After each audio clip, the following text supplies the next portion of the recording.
Assalamualaikum warahmatullahi wabarakatuh. Perkenalkan, nama saya Wandi Finemart Syanturi dengan NPM 23313009. Pada video kali ini saya akan menjelaskan tentang kode etik. Yang pertama, apa itu kode etik? Kode etik dalam teknologi informasi. Kode etik pengguna merupakan seperangkat prinsip dan nilai moral yang dirancang untuk mengatur perilaku pengguna teknologi informasi agar tetap berada dalam jalur yang etis, bertanggung jawab, dan juga profesional. Kode etik ini menjadi landasan dalam menggunakan teknologi secara bijak, terutama ketika berhadapan dengan data, sistem, serta interaksi digital antar pengguna. Nah, tujuannya dari kode etik ini yaitu menjaga privasi dan keamanan data pribadi serta informasi sensitif.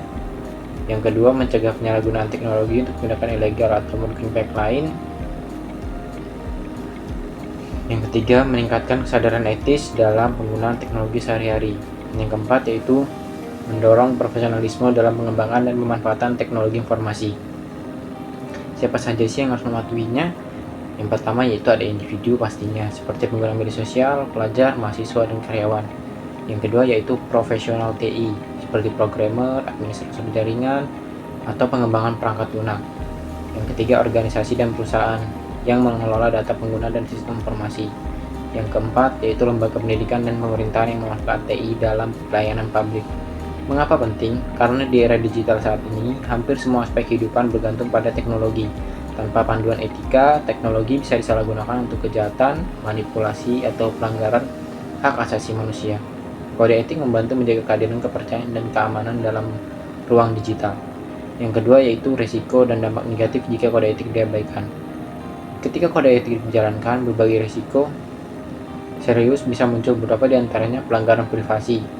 Tanpa etika dan data pribadi, pengguna dapat disalahgunakan. Contohnya informasi seperti alamat, nomor telepon, bahkan data keuangan bisa bocor dan dijual di pasar gelap atau dark web. Yang kedua yaitu kejahatan cyber atau cybercrime. Tanpa prinsip etis dan perlindungan yang tepat, pengguna dan sistem rentan terhadap serangan seperti hacking, ransomware, atau pencurian identitas digital. Yang ketiga itu cyberbullying. Pengguna media sosial tanpa etika bisa menyebabkan intimidasi, pelecehan, atau fitnah yang merugikan mental dan reputasi korban. Yang keempat yaitu penyebaran hoaks dan disinformasi. Pengguna yang tidak bertanggung jawab dapat menyebarkan berita palsu yang menyesatkan masyarakat, memecah belah, bahkan memicu konflik sosial atau politik. Yang kelima yaitu ketimpangan digital. Tanpa etika, teknologi hanya akan menguntungkan pihak tertentu dan memperlebar kesenjangan sosial. Misalnya diskriminasi algoritmik terhadap kelompok minoritas. Yang ketiga yaitu peran kode etik dalam mengurangi risiko. Kode etik memainkan peran kunci dalam memitigasi risiko-risiko tersebut melalui prinsip seperti yang pertama yaitu kerahasiaan dan perlindungan data. Kode etik mengajarkan pentingnya menjaga informasi pribadi dan rahasia, contoh tidak membagikan password atau data pengguna tanpa izin. Yang kedua yaitu tanggung jawab profesional. Bagi pengembang TI, kode etik mendorong transparansi, kejujuran, dan pengembangan sistem, dan tidak menciptakan perangkat lunak yang merugikan. Yang ketiga yaitu sikap sopan dan etis dalam berinteraksi online. Kode etik mengatur perilaku dalam ruang digital seperti tidak menyebar ujaran kebencian, tidak melakukan pelecehan, serta menghargai pendapat orang lain. Yang keempat yaitu penerapan standar keamanan. Kode etik mendukung penggunaan sistem keamanan informasi seperti enkripsi, autentikasi 2 faktor, dan audit untuk melindungi pengguna.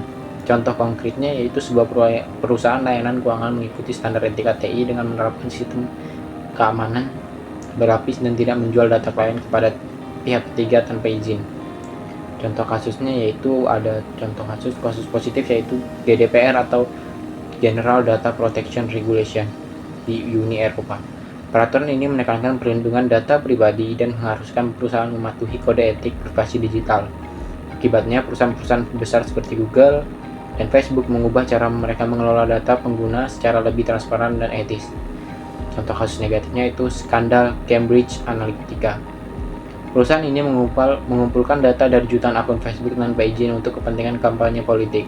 Ini adalah contoh pelanggaran etika dan privasi digital yang menyebabkan hilangnya kepercayaan publik dan menimbulkan krisis global bagi Facebook. Yang kelima, apa sih manfaat mematuhi kode etik pada pengguna teknologi informasi?